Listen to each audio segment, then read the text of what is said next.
Մեր դիտորդներ առավոտվա ժամը 7-ից շրջում են ընտրական տեղամասերով, այս պայդրությամբ այցելել են շուրջ 40 ընտրական տեղամաս, հիմնական խնդիրները, որոնք որ արձանագրվել են, հետևյալն են ընթացակարգային 3, վիճաբանության դեպք 2, ուրեմն ընտրողների կազմակերպված տեղաշարժ 3, ուրեմն միտումնավոր բաց քվեարկություն 1, ես այստեղ ուզում եմ ասեմ, որ բաց քվեարկության դեպքեր շատ են արձանագրվել, բայց մեկն է, որ դիտորդների կողմից գնահատվել է որպես միտումնավոր բաց, ոնց որ ինչ-որ մեկին ինչ-որ բան ցույց տալու համար եւ ոչ թե օրինակ կարգին չտիրապետելու կամ քվեախցիկի հերթը շրջանցելու նպատակով։ Գտնվելու իրավունք չունեցող անձի կողմից տեղամասում գտնվելու մեկ դեպք սպառնալիքի, մեկ դեպք անգործության ընտրական հանձնաժողովի ղեկավարի, մեկ դեպք Գրանց Համատյանի էական թերություններով լրացման 4 դեպք եւ քվեարկության կտրոնի պայմանական ասենք ժամանակավոր հափշտակության, որտեղ հետո ընտրող վերադարձրեց մեկ դեպք, դա մենք քննարկում ենք արդյոք հանցագործության տարապարունակումա թե չէ, որոշվեց որ չենք գնահատում, որ հանցագործություն կար այդտեղ։ Նախընտրական քարոզչության ժամանակահատվածում հանցագործության մասին հաղորդումներ են ներկայացվել 2 հատ քրեական օրենսգրքի 441, այսինքն պաշտոնական դիրքի չարաշահման հոդվածով, մեկը վերաբերում է քվեարկության առաջին օրը պաստառների փակցմանը, երբ որ առերևույթ տեսնում ենք, որ համայնքապետարանի ուժերով են փակցվում քաղաքացիական պայմանագրի պաստառները, եւ երկրորդը դա Խոյ համայնքում գովազդների բաշխման հետ կապված խնդիր էր եւ գովազդների տրամադրման որոշման հետ կապված։ Եվ 3 հաղորդում ներկայացրել են քրեական օրենսգրքի 221-րդ հոդվածով, դա ստեղծության բարեգործության եւ քարոզչության մեկտեղման արգելող հոդվածն է։ Մեկը ուրեմն այդ Դողսգյուղի հետ կապված, մյուսը դա ուրեմն դպրոցի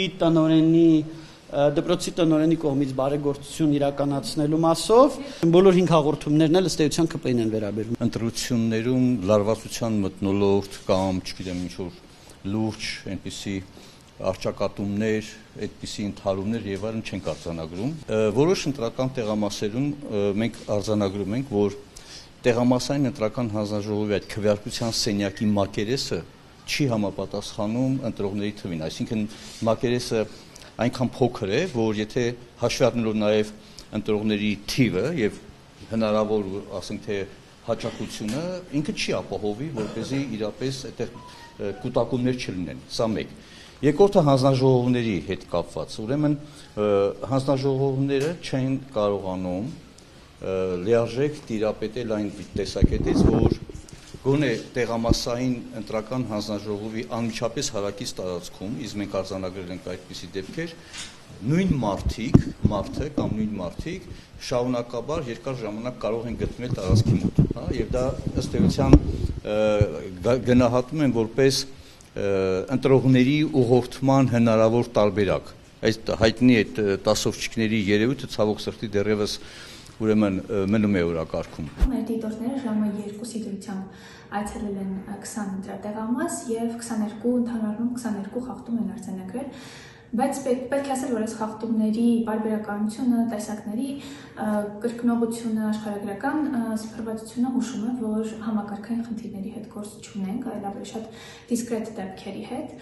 մասնավորապես ունենք օրինակ ընտրողների քվեարկության խոչընդոտման 2 դեպք, դիտորդի իրավունքների խոչընդոտման 1 դեպք,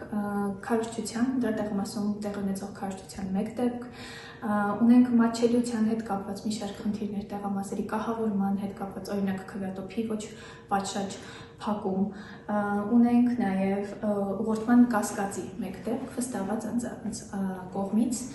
եւ կարելի ասել, որ այս դեպքերը ընդհանուր առմամբ էլի հուշում են, որ խնդիրները արձանագրվում են, դրանք երբեմն էլ նաև կախված են ընտրական հանձնաժողովի անդամների ոչ լիարժեք պատրաստվածության հետ, բայց առայժմ քվեարկությունը հանդարտ է ընթանում։